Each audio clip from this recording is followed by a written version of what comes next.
Melanie Swan, and I have a background in finance and technology. Like a lot of people, I ordered my 23andMe genome scan a couple of years ago because I wanted to do preventive medicine in exactly the way that I envision it, which is probably like a lot of us here also envision it.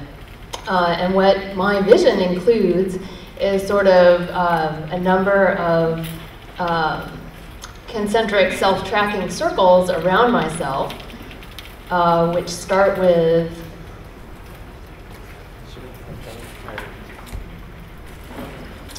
in my first circle around myself is the quantified self automated digital tracking devices.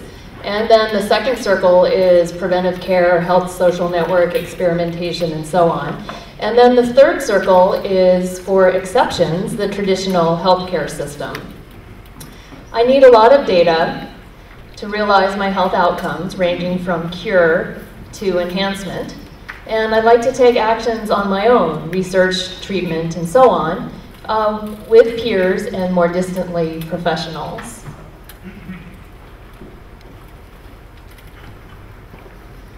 Realizing preventive medicine, to me, is about establishing baseline markers of wellness.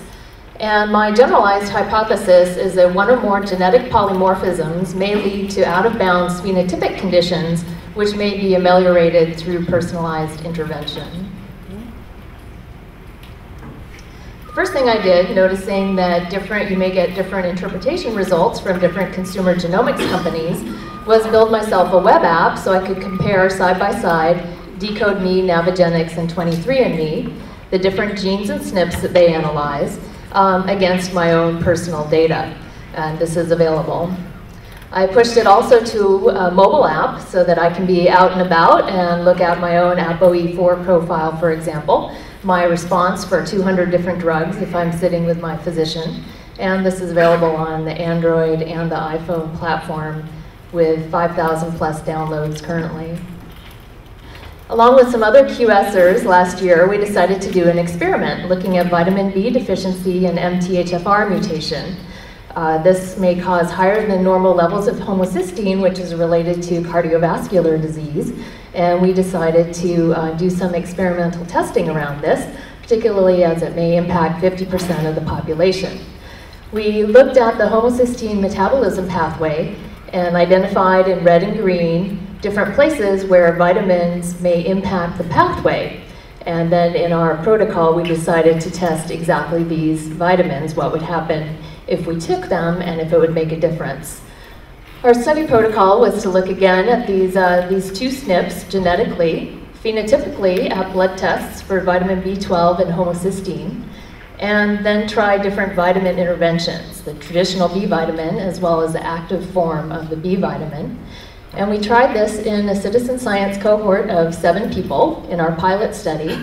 What we found was that for 6 out of 7 people, the regular drugstore B vitamin worked best for reducing homocysteine levels.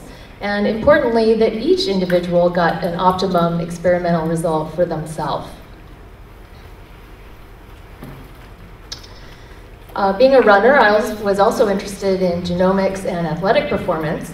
I identified 15 different categories of athletic performance and the different genetic studies associated with them, finding in particular for my profile that I have a lot of mutations in my strength genes, and this has caused me to focus much more on this area in my workouts. Then I started thinking to really do preventive medicine, you don't want to just do disease profiling, but you want to do wellness profiling.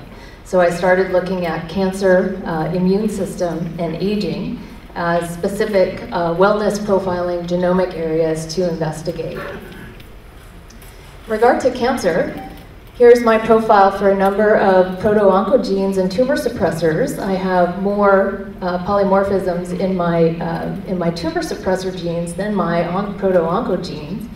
And this was very interesting to understand from just a preventive wellness perspective for cancer.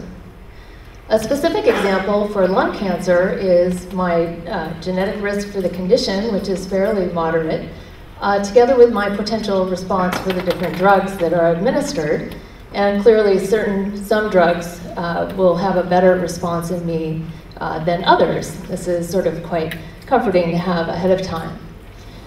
Looking at the immune system and finding that I have double mutations for a few different genes or a few different SNPs has caused me to become much more interested in trying to figure out phenotypic interventions for improving my immune system profile.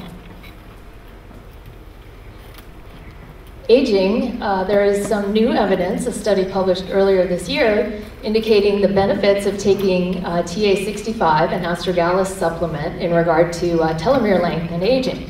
So I started taking this a few months ago, along with 2 other friends, measuring my telomere length as a quantitative baseline before beginning the study. The next aspect of aging to look at is the actual implementation of 11 potential interventions in health span engineering for a variety of aging-related conditions. Again, a fairly recent paper detailing this. Several of these studies are available for collaboration.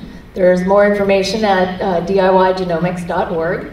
Particularly in regard to memory performance study, a skin study, the aging study, and the vitamin studies. This was presented in a poster at the QS conference. I have designed I've created a study design template to help me organize new studies when I'm starting them in as scientific a manner as possible. This is available online, and been a useful tool just for laying out the different interventions, the baseline, the background literature, and so on. As health hackers, we do need blood test 2.0. This would advance everything that we're doing considerably. The ability to have a much wider range of low-cost, self-administered, self-readable home tests that we can check a variety of different things, ranging from hormones to other things.